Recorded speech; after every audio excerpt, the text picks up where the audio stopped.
یہ میرے خیال میں ہمیں یہ اچھا موقع ملا کہ ہم نے کشمیر کا مسئلہ اور جو آج کل کے جو واقعات ہیں، جو ہندوستان کا برتاؤ ہے، جو ہندوستان کی violation of the Indus waters treaty ہے، جس قسم کی انہوں نے ایلیگیشنز وداؤٹ پروف آگے لے آئے ہیں، اور جو امکان ہے ہندوستان کی تھریٹس کا، وہ سب ہم نے پیش کرنے کا ایک اچھا موقع ہمیں ملا ہے دنیا کو بتانے کے لیے، اور دنیا کی جو رسپانسز ہیں وہ لینے کے لیے۔ تو یہ ایک امپورٹنٹ سٹیپ تھا، جی اور پر ہم نے یہ کیمپین جاری رکھنا پڑے گا اس کو، in order to sustain the pressure on India. Munir Sahab, traditionally اگر ہم صرف سپر پاورز کی بات کی جائے، اینڈ اسپیسیفکلی اگر ابھی ہم پہلے امریکہ اور رشیا کی بات کریں،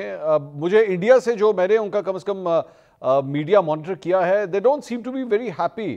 جو جو سپورٹ وہ ایکسپیکٹ کر رہے تھے کم از کم ان جگہوں سے، ویسی سپورٹ نہیں آئی ہے۔ ٹیررزم کی مذمت ضرور آئی ہے، لیکن پاکستان اسپیسیفک نام لے کے جو ہے کوئی سچ بڑا بیان نہیں آیا ان دو ملکوں سے۔ جی دیکھیں، یہ پہلی چیز تو ہم نے اجلاس بلایا سلامتی کونسل کا، وہ ایک اہم سٹیپ ہے۔ ٹھیک ہے۔ یہ 4-5 سال کے بعد ہم نے بلایا، تو یہ ایک اہم پہلو ہے جس پہ ہندوستان آبویسلی ناراض ہوگا، کیونکہ ہم نے کشمیر کا مسئلہ پھر سلامتی کونسل میں ریز کیا، تو ٹھیک ہے۔ That's a important step. ٹھیک۔ دوسری چیز، جو جس طرح سے انہوں نے ایلیگیشنز لگائی ہیں وداؤٹ پروف، اس کو بھی کوئی لوگ سپورٹ نہیں کر سکتے ہیں، کیونکہ جس طرح ہم نے جو کہا ہے کہ جی امپارشل انویسٹیگیشن کریں آپ، that is a reasonable position, اور اس کی مخالفت کرنا بڑا مشکل ہے۔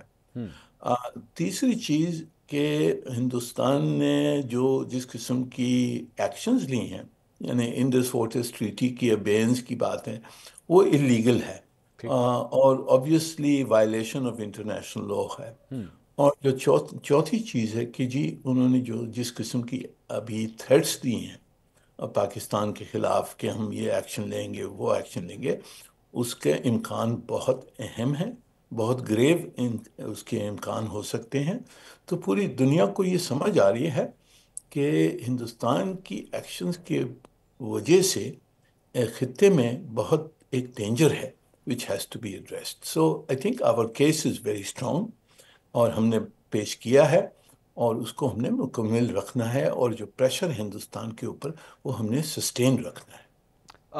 منیر صاحب، اگر میں اس کو ایک پریکٹیکل اینگل سے اگر اس ساری چیز کو دیکھوں، ظاہری بات ہے اس وقت جو ایک اوور کانفیڈنس ہے بھارت کے اندر، وہ اپنی اکنامک مائٹ کا ہے۔ وہ یہ سمجھ رہے ہیں کہ جناب ہم لوگ معاشی طور پہ بہت زیادہ اسٹرانگ ہیں، ہم یہ کر سکتے ہیں۔ امریکہ کے سٹیکس جو ہیں وہ ہمارے ملک کے اندر ہیں، اور آج ہی انہوں نے برطانیہ کے ساتھ بھی جو ہے ایک فری ٹریڈ ایگریمنٹ جو ہے وہ بھی سائن کیا ہے۔ چائنا کے حوالے سے جو ہے وہ یہ سمجھتے ہیں کہ امریکہ کے لیے اگر کوئی یہاں پہ باڈی گارڈ کا کردار ادا کر سکتا ہے اس خطے کے اندر، تو وہ شاید انڈیا ہی ہوگا۔ یہ جو ایک کانفیڈنس ہے، کیا آپ سمجھتے ہیں کہ اس کی بنیاد کے اوپر اس نے اپنے آپ کو جو ہے سسپینڈ کروایا ہے انڈس واٹر ٹریٹی سے؟ جی میرے خیال میں وہ ہندوستان میں ایک جسے انگریزی میں کہتے ہیں ہوبرس، وہ ایک پیدا ہو گیا ہے۔ وہ اپنے آپ کو بڑی طاقت سمجھنے لگے ہیں، اور انہوں نے دیکھا ہے کہ جی یوکرین میں ایک بڑی طاقت نے ایک انویژن کر لی ہے۔ انہوں نے دیکھا ہے کہ اسرائیل نے غازہ میں جو تباہی مچائی ہے، اور وہاں سلامتی کونسل کچھ نہیں کر سکی۔ تو اس سے ان کو شاید یہ اندازہ تھا کہ ہم کچھ کریں گے یونیلیٹرلی، تو اس کا کوئی نتیجہ نہیں نکلے گا۔ ٹھیک۔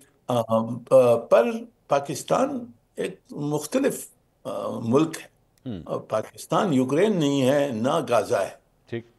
پاکستان ایک طاقت ہے جس میں کنونشنل کیپیبلٹیز ہیں، نان کنونشنل کیپیبلٹیز ہیں، اور ہمارے پاس قوت ہے کہ ایک کوئی اگریشن ہو تو اس کو ہم جواب دے سکتے ہیں۔ جی۔ اور ہندوستان کو یہ سمجھ آ گئی ہے کہ پاکستان اگر انہوں نے کوئی حرکت کی، اس کا پاکستان جواب دے گا، اور اس کے امکان بہت اہم ہو سکتے ہیں۔